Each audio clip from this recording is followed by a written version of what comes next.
or evening to everyone, wherever you are. I'm really pleased to speak to young people who are interested in international security and the CTBT, which has occupied a large slice of my life.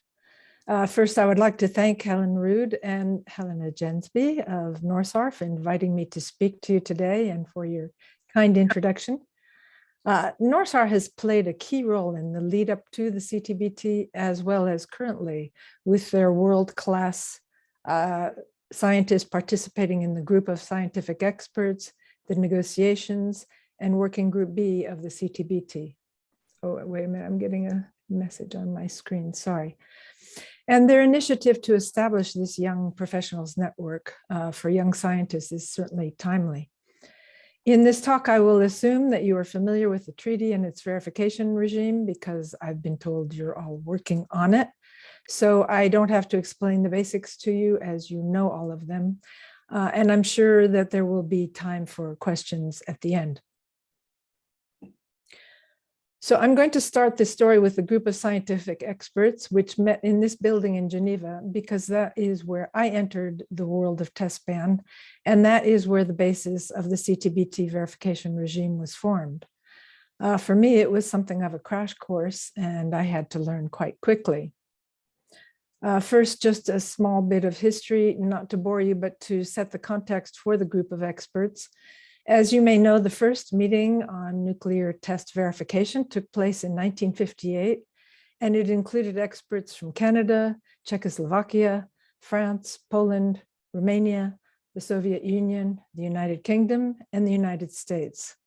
They also met in Geneva, I think in this building, where they proposed a network of about 170 control posts on land and ships. After much discussion, however, this was not accepted.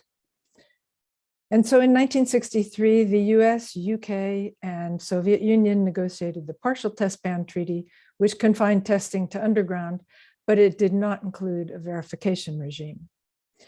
In 1964, countries of what was called at the time the 18-Nation Disarmament Committee, which later became the Conference on Disarmament, and they were meeting in this building.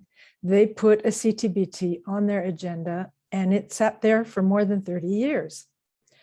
Meanwhile, in 1973, after an expert meeting at the Disarmament Committee in this building, two young researchers from the Swedish Defense Research Establishment decided that ad hoc meetings would not provide tangible results. They thought that a sustained process was needed where a group of experts could work together under a political body, this Disarmament Committee that preceded the Conference on Disarmament. They sketched a proposal for an expert group, and they called their former boss, who was the science advisor at the Ministry of Foreign Affairs. They met with him and Inga Thorsen, who was a very well-known state secretary for disarmament in Sweden. And late that afternoon, she instructed the Swedish ambassador to the Committee on Disarmament to initiate work to establish the group. That was considered a very fast start, some 10 hours from the first idea to political action of a process that would last for 20 years, more than 20 years. So in 1976, the group of experts, of scientific experts, was formed, and it secured its first mandate. For political reasons, the group's work was limited to verification through seismology. The GSE conducted 3 large-scale tests with the participation of institutions around the globe, exchanging and analyzing data, primarily from naturally occurring earthquakes. The first test, GSET-1 in 1984, used level 1 data from participating seismic stations. The second test, GSET-2 in 1991, included exchanging both level 1 and the far more voluminous level 2 waveform data using high-speed transmission links. The third technical test, GSET-3, began in 1995 and was far more ambitious. It aimed to develop a prototype of a single international data center that could evolve and adapt to support future requirements for a seismic monitoring system under a treaty. These 3 tests involved not just the scientists who came from around the world, to participate in the GSE in Geneva, but they engaged hundreds of technical experts and scientists around the globe. As you know, seismology is an international science. So I entered the picture at the end of 1992 as secretary of the GSE. The scientific secretary of the GSE was Frode Ringdahl, a brilliant scientist from Norsar, who some of you might know from his positions in Working Group B in Vienna. He kept track of many papers submitted by the scientists and discussions to write the reports of the group. I provided liaison with the Conference on Disarmament, in particular when the negotiations began in 1993 for the mandate for the CTBT. I also provided briefing notes for the GSE chairman, Olle Dahlman of Sweden, who was one of the people who had formed the group that I mentioned before, and kept him apprised of what was going on in the negotiations on the CTBT while he was back in Sweden.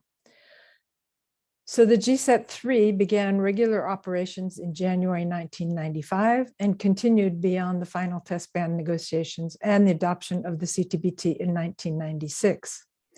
GSET-3 continued during that initial buildup of the actual monitoring system, which commenced in spring 1997 at the Provisional Technical Secretariat of the CTBTO in Vienna. The Provisional International Data Center in Arlington was not closed until March 2000, whereupon the United States donated the software and associated documentation to the PTS.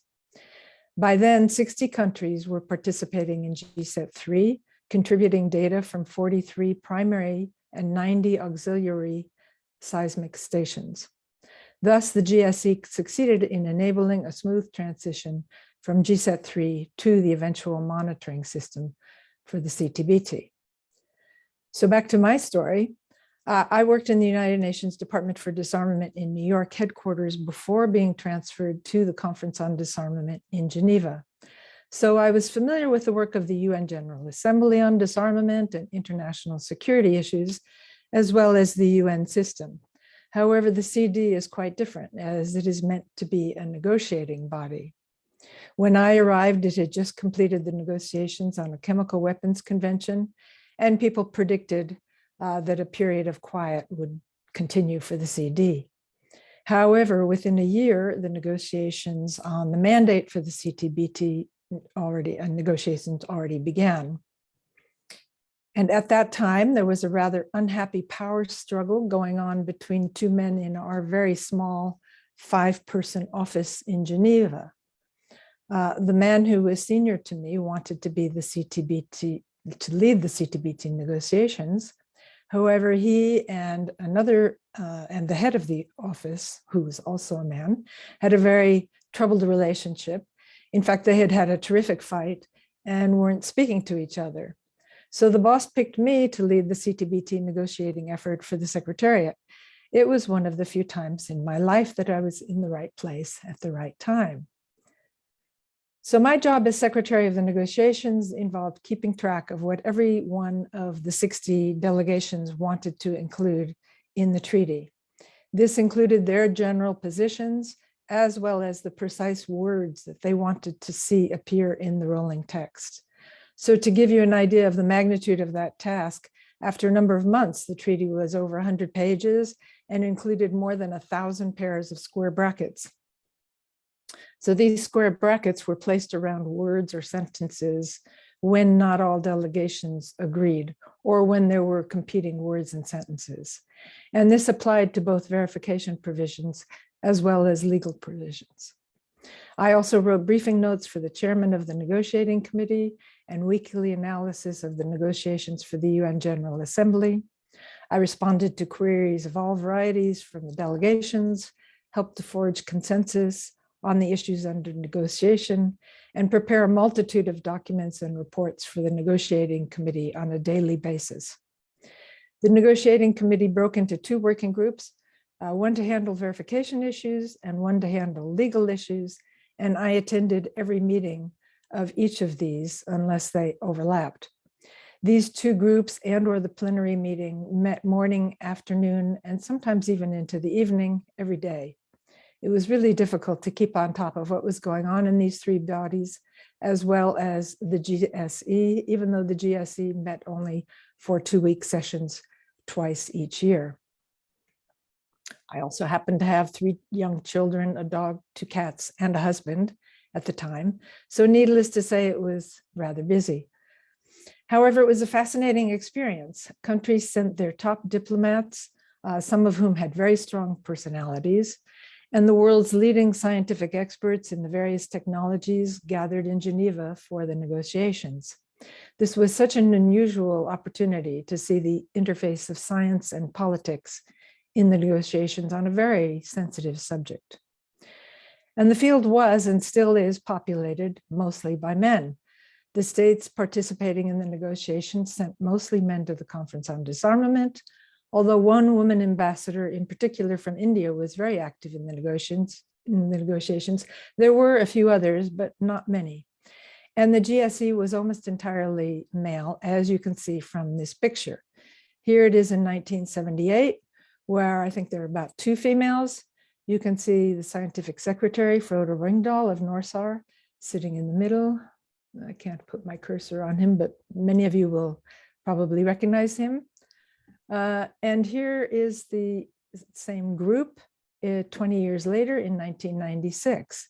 Not much improvement in terms of females, only about 5 or 6, as you can see in this photo. I'm the one in pink sitting next to the chairman in the middle. And on the other side, Frode Ringdahl still sits next to the chairman as the scientific secretary. As I mentioned, the chair of the GSE for 13 years of its 20 years was Ola Dahlman, one of the 2 Swedes who hatched the idea for this scientific group.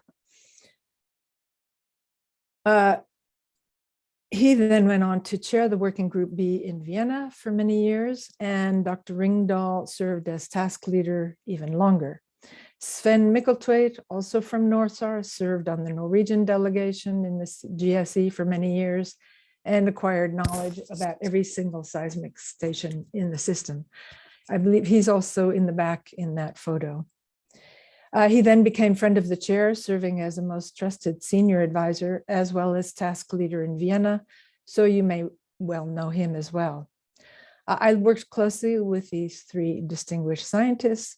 Many of the participants in the GSE followed the treaty to the CTBTO PrepCom in Vienna, where they became task leaders or members of their country's delegations or employees in the PTS.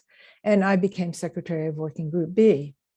So it was very exciting to be involved in the beginning of an organization with only 7 people in 1997 and watch it grow.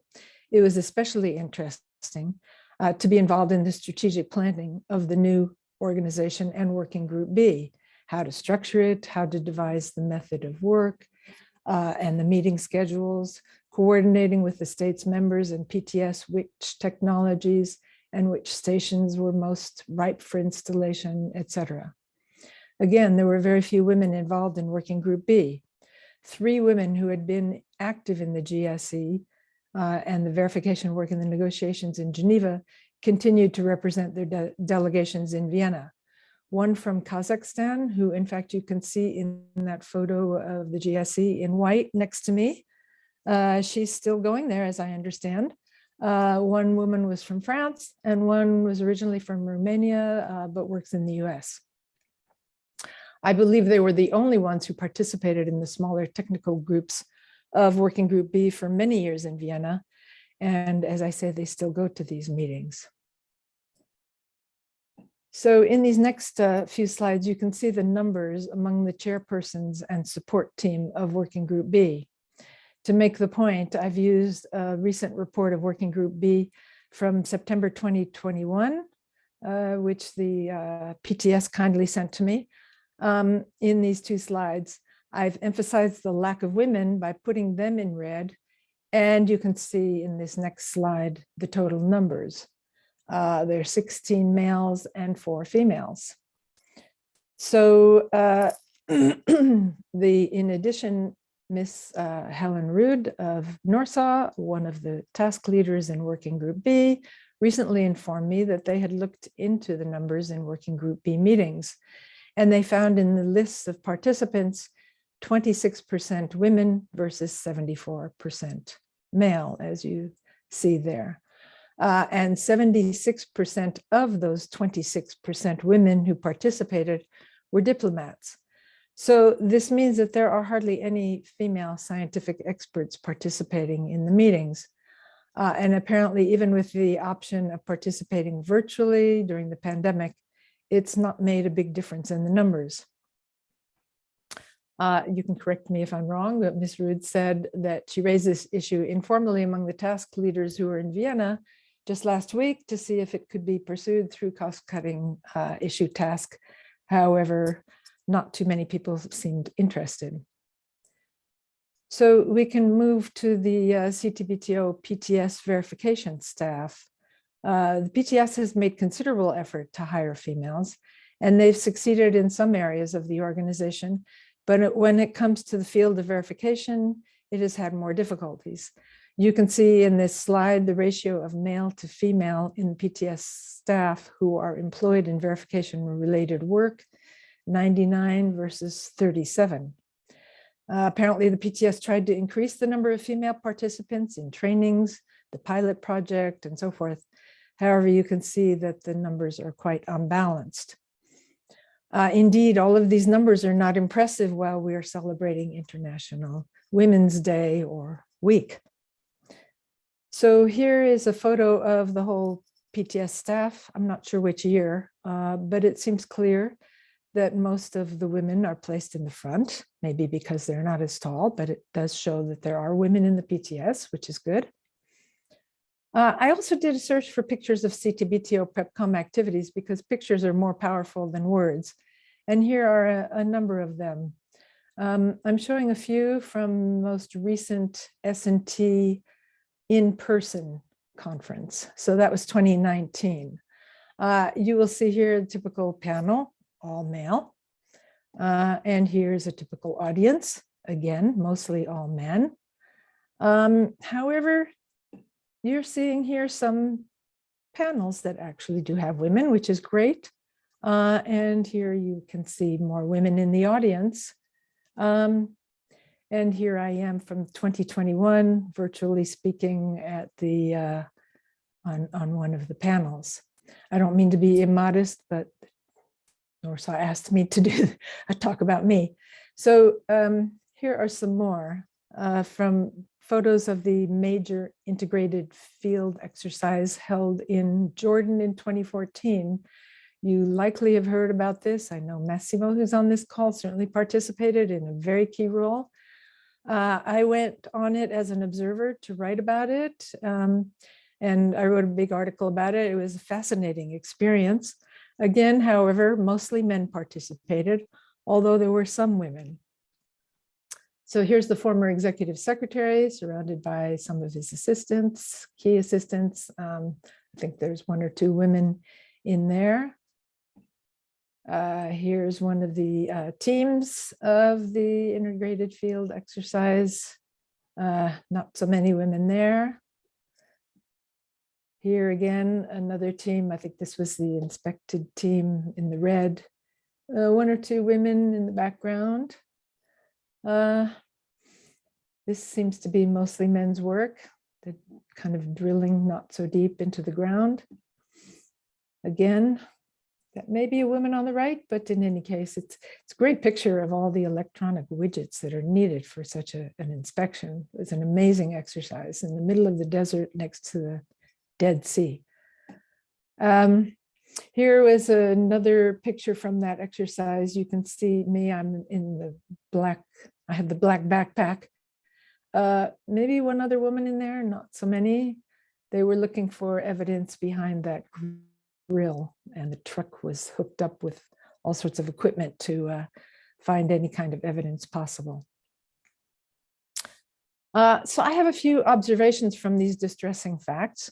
First, I noticed at the last in-person S&T conference in 2019, as I showed, that there really are quite a number of females participating in these meetings. Not as many as males, but still there were a lot of new faces, and I wondered where they came from. You can look at the program of the S&T or the photos and see quite a few women in this highly technical conference. So that was quite exciting. And then I wondered, why are there not more participating in the technical working groups of Working Group B? It must be because their governments are not sending them. It's the only answer I can come up with. So, I mean, I know it's valuable for governments to have senior scientists as task leaders, and many of them have built up an institutional memory of all things related to their topic.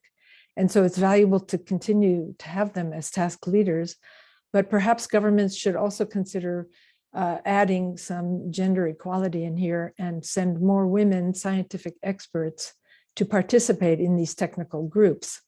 Then these women could work their way up and become task leaders and chairpersons as well. I'm sure there are enough women in many countries who would love to travel to Vienna as much as the men do. So that's the first suggestion. Those of you who are working for governments at NDCs or in labs or elsewhere should try to persuade your governments to send more women to the CTBT meetings, in particular the technical meetings of Working Group B. Perhaps NORSAR can also help with this. Also, I realize that the target group of the Young Professionals Network is young professionals with a scientific and technical background who must be affiliated with either an NDC or the PTS. But I think it would be really useful to reach out to universities and in particular scientific labs, where you will find many young professionals, both male and female, who are interested in the field and motivated by meeting other young professionals, but they've not had the chance to participate in CTBT meetings in Vienna. So perhaps they could be encouraged to do so. Just a few more words on my career. I returned to the United States to work at the Center for Strategic and International Studies. I'm currently working with the Federation of American Scientists and a small organization, PSA, that conducts training on foreign policy issues for congressional staff members. In this work, I've branched out into other areas of international security, mostly involving nuclear and non-proliferation issues. So I've worked on projects about nuclear security, especially during the time of the nuclear security summits. I worked on a project on strengthening the IAEA, U.S. U.K. nuclear cooperation, on which I compiled a book about the development of our alliance in this area. And interestingly, this book included a number of chapters written by senior officials, as well as young professionals who are in the CSIS project on nuclear issues.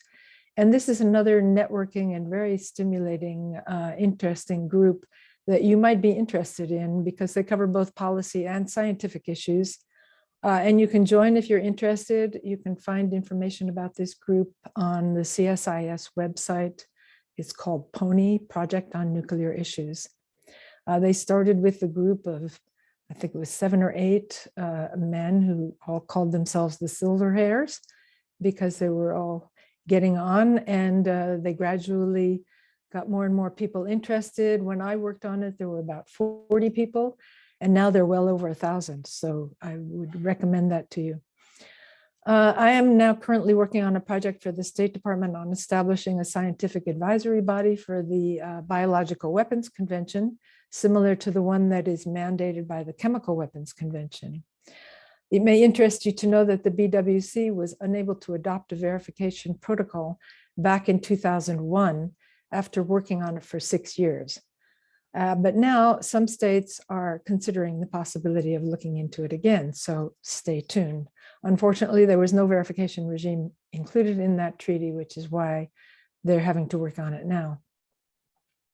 I also run a CTBT international coalition that is composed of former ambassadors, senior scientists, academics, relevant NGOs, and other key stakeholders from 35 countries, including all but one of the 8 still required for entry into force.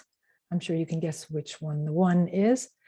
We have written news articles, conducted panel discussions and educational activities to gather support for entry into force.